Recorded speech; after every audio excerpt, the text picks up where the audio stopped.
It's 63 CE. You're standing in the entrance corridor of a house in Pompeii. On the raised mosaic threshold, every visitor crosses first. You're holding a length of iron chain. Somebody has to hook the guard dog back onto the wall bolt before the morning deliveries start arriving. Today, that somebody is you. The animal in front of you is enormous and black. Right now, it's deciding whether you count as family or as breakfast. Its collar is bronze, studded, cold against your knuckles when you reach past its jaw to grab the ring. Set into the floor tiles right behind you, in mosaic, is a warning meant for strangers. Cave Canem. Beware of the dog. Nobody warned you, because you already live here. That's exactly the problem. This dog was bred on purpose across generations to be as frightening as a domestic animal can physically get. Not accidentally aggressive, deliberately engineered fear on a short chain, 3 steps from where your family eats dinner. Here's the thing nobody thinks about when they picture Roman home security. You probably imagine a guard dog the way you imagine a modern one. A big bark, a firm no, maybe a fence. What you don't picture is a household where a small child gets handed the job of walking up to that animal every single morning, putting a hand on its head. Because that's the only reliable way the dog learns who belongs and who doesn't. There was no leash law, no vet behaviorist, no training academy. There was a chain, a collar, and repetition. And the repetition had to come from you personally, at close range, on a schedule. Whether you felt brave that day or not, we're used to safety being something a system provides for us. In a Roman villa, safety was something you touched with your own hand twice a day. It was touched on an animal that could remove your fingers if it decided today was the day.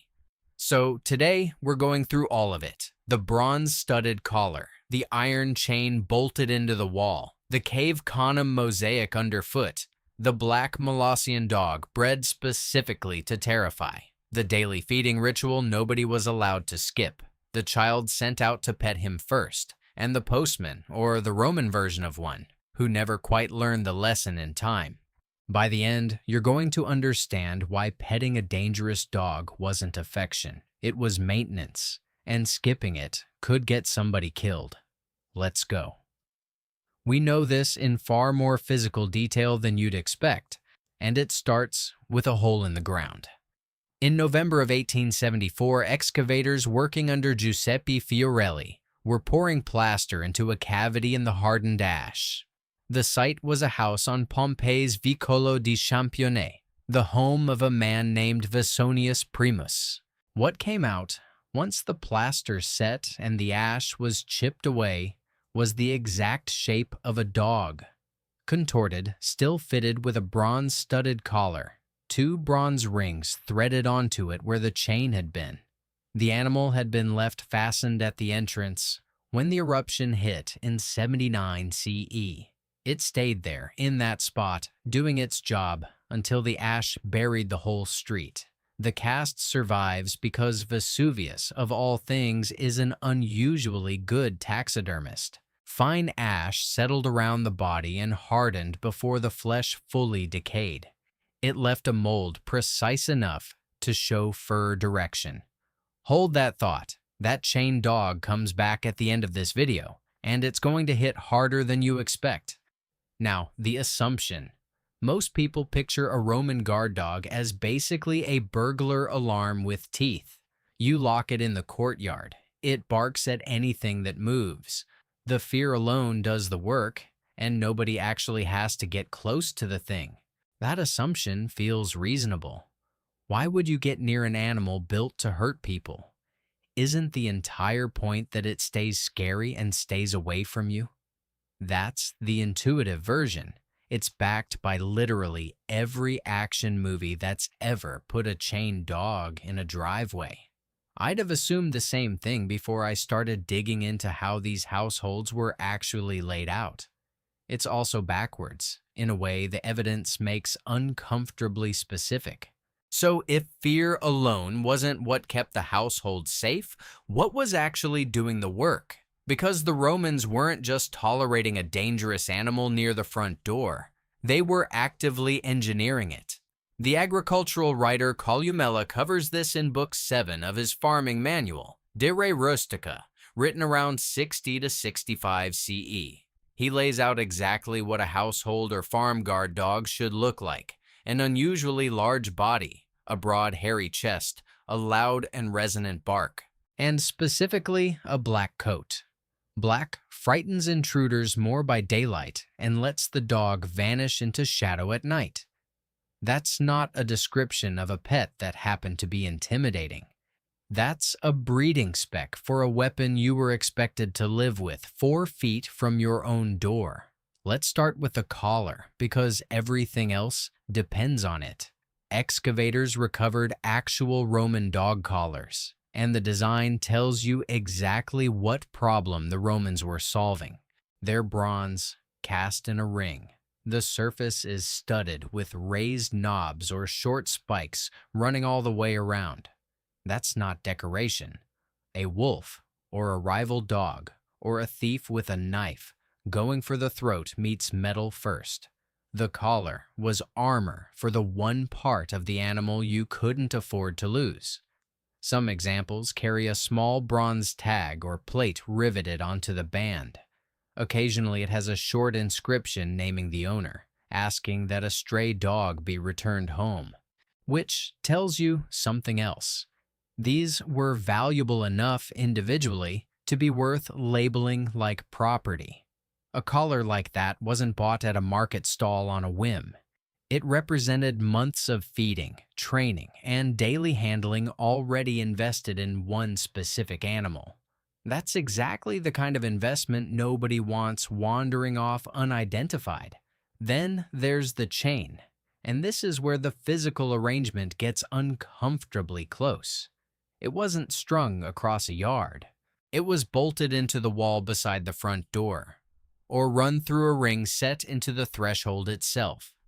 That put the animal directly in the path anyone had to walk to get in or out of the house.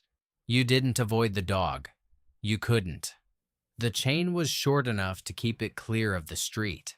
It was long enough to let it lunge at anyone stepping past the doorway who wasn't supposed to be there. And supposed to be there was decided entirely by scent and repetition, not by a badge or a password. Every single person who lived in that house had to pass within striking range of a bronze-collared, chain-restrained predator multiple times a day for as long as they lived there, which is exactly why the mosaic existed. The Cave Canem warning at the house of the tragic poet was laid into the entrance floor sometime in the 1st century CE.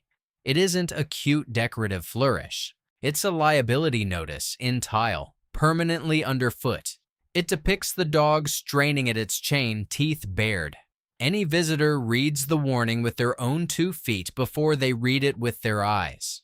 Romans didn't caption their dogs as friendly. They captioned them as armed. And once you've bolted a weapon like that to your own doorway, you've created a second problem. No amount of bronze studding solves it. How does the animal ever learn to stop treating you the same way it treats everyone else? Here's where I have to be honest about what guard dog actually meant in Rome. It's not the golden retriever with a deep voice that modern people picture. The breed most associated with Roman households is the Molossus, named after the Molossian people of Epirus in northwestern Greece. Their oversized war and herding dogs had been famous around the Mediterranean since at least the 5th century BCE. War dogs from this bloodline marched with Roman legions, wearing their own leather armor and spiked collars. They were built to fight alongside soldiers, not just bark at them. The farm and villa version was the same animal, scaled for a different job. Columella's spec, the huge body, the deep chest, the black coat, wasn't an aesthetic preference. It described an animal engineered to look sound, and move like a threat from 30 meters away, in daylight or in the dark. It hadn't done a single thing yet. I keep coming back to how deliberate that is. This isn't a farmer settling for whatever mutt showed up at the property. This is a written standard, followed on purpose, for producing a household object that could genuinely kill someone. Now put that animal on a 2-meter chain next to a household. Small children, elderly relatives, and a rotating cast of slaves, tenants, and tradespeople all need to get past the door. That's roughly 40 to 60 kilograms, or 88 to 132 pounds for anyone doing the math along with me. It's an animal bred specifically to be unpredictable to strangers. It's living in permanent, unavoidable proximity to people who aren't strangers to it. But it has no innate way of telling them apart from strangers. A dog doesn't recognize family as a legal category. It recognizes scent, voice, and repeated hands-on contact, reinforced constantly, or it doesn't recognize it at all. So how do you get an animal that size, bred for the opposite instinct, to sort 40 or 50 different humans into safe and not safe, and do it without a single mistake? You don't automate that. You show up every day in person and let it happen one touch at a time, which is what the daily feeding ritual was actually doing, underneath the surface of being a chore. Someone in the household, usually a specific person, had to approach the dog at the same time every day, at close range, hand near its mouth. Repeat that contact until the animal's nervous system filed you under safe instead of under target. Skip it for a week, and you hadn't just neglected a pet. You'd let a weapon go untested on the people it was supposed to protect. This is the part that should genuinely surprise you. The petting wasn't affection layered on top of security. The petting was the security system. Remove the hand on the head, and something changes. The bronze collar, the iron chain, and the black coat bred to terrify are all still pointed unsupervised at your own family. Let's talk about who actually got sent to do it, because this is where modern people get squeamish. In a lot of Roman households, the daily approach to the dog wasn't handled by the toughest adult male on the property. It was handed to whoever was around and available, which very often meant children. A kid old enough to carry a feeding bowl was old enough to walk up to a chained animal with jaws that could take off a hand.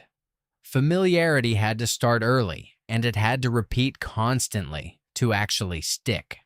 There's no surviving Roman parenting manual that frames this as risky. It reads in the sources we do have as ordinary household division of labor, the same way a modern kid gets handed the job of feeding a much smaller, much less dangerous family dog. Would you hand your own 7-year-old that job today? Probably not, but you'd also be doing it in a world with muzzles, trainers, and a phone in your pocket to call for help. None of that existed in a Pompeian courtyard. Nobody wrote the Roman version down as brave. They wrote it down, when they wrote it down at all, as Tuesday. And then there's the person who never got the memo. Outsiders existed too, and the whole system depended on them staying outside the chain's reach. Letter carriers, messengers, tax collectors, and tradesmen making deliveries all had to approach houses they'd never lived in, guarded by animals that had never smelled them before, with zero benefit of the daily bonding ritual that kept the household safe. Roman comic writers and satirists treat the unlucky visitor bitten at the gate as a stock joke, a predictable hazard of doing business door to door, on the same level as bad weather, or a rude slave answering the knock. It's funny precisely because everyone in the audience had either lived it or watched it happen to someone else. The dog wasn't malfunctioning when it went for the stranger. It was doing exactly what generations of breeding and a very deliberate diet of daily contact had built it to do. The stranger was the one part of the system nobody had trained.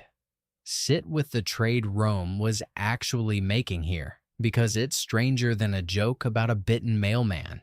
A household accepted a real ongoing risk to its own children. In exchange, it avoided a much larger, much less controllable risk from burglars, runaway slaves, and anyone else with a reason to come through that door uninvited. Nobody weighed those odds on paper. There was no insurance policy, no liability waiver, no vet's warning label.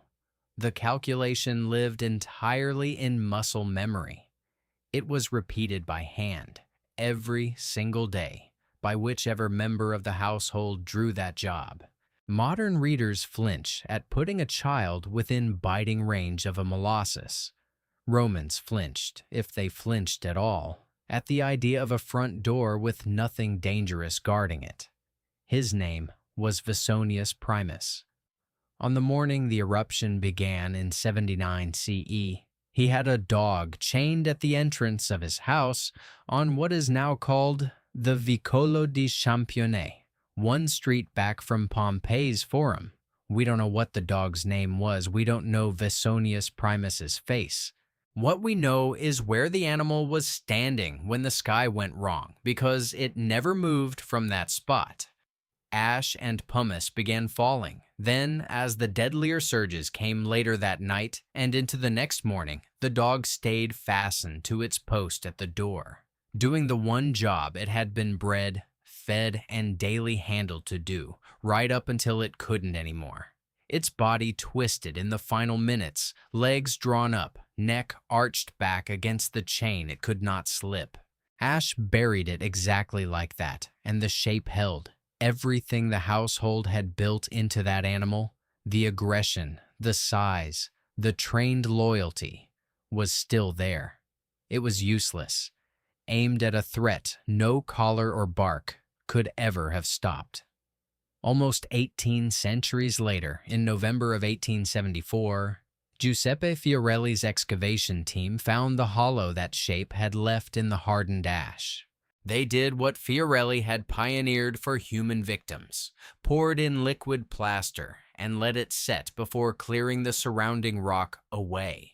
What came out was the dog, contorted mid-struggle. It still wore its bronze-studded collar, with 2 bronze rings threaded onto the band where the chain had run. That cast is on display today in the antiquarium at Bosco Real.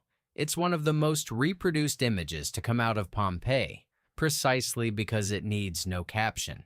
You look at it, and you understand the whole relationship in one glance. An animal kept dangerous on purpose, kept in one exact place on purpose. It was abandoned to the one disaster no amount of daily petting could have prepared it for. We don't know whether the family who had spent years putting their hands on that dog's head every morning made it out of the house.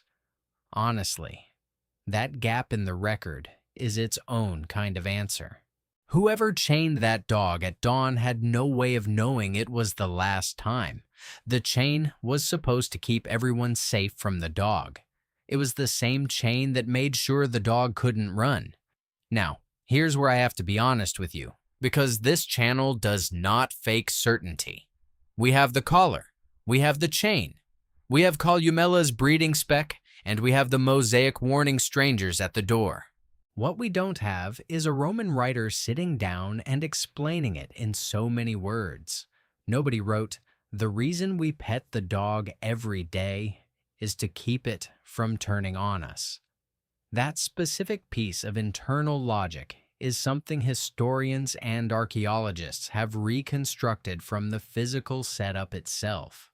The same way you'd reconstruct why a modern house has a smoke detector, even if nobody left a note explaining smoke detectors.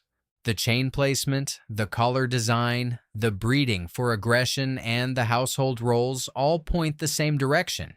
But the Romans themselves never had to write down the obvious. It was just how you didn't get bitten in your own home. No scroll survives titled "Instructions for Petting the Dog" because nobody thought the obvious needed a title. That gap matters, and I'm not going to pretend it doesn't. but it doesn't undo the pattern. A dangerous animal was kept permanently at the one doorway everyone had to use. It needed daily physical contact to stay safe for the household it protected. Skip that contact, and the danger didn't go away. It just stopped being aimed correctly. Every piece of physical evidence we've walked through today, the collar, the chain, the mosaic, the breed itself, only makes sense once you accept one thing. The affection and the security were the same action, performed by the same hands, for the same reason. So go back to that entrance corridor in Pompeii. The mosaic threshold under your feet, the iron chain heavy in your hand, the black Molossian deciding, one more time, whether you're family or breakfast. You reach past its jaw for the bronze-studded collar. You put your hand on its head, the way you have every morning of your life. The household has done this for generations before you, because that's the entire security system. It only works if somebody keeps showing up to run it. Hold that thought from earlier, because here it is. The dog in the plaster cast at Bosco Real was doing exactly what you're doing right now, on the exact same kind of morning, until the morning it couldn't. The gesture didn't disappear. It just changed shape. You do a version of it every time you approach a big dog behind a fence for the first time. Palm out, low and slow, letting it smell you before you get close. Or every time somebody glances at a doorbell camera before deciding whether to open the front door to a stranger. Different tools, same calculation. Who gets to come close, and who has to prove it first? Nobody in history ever had to pet a smoke detector to keep it working. Somebody had to pet the dog every single morning, or the whole arrangement stopped working. I think that's the part worth sitting with longest. The most dangerous object in a Roman home wasn't kept safe by locking it away. It was kept safe by staying close to it, on purpose, again and again, for as long as anyone lived there. So, question for you.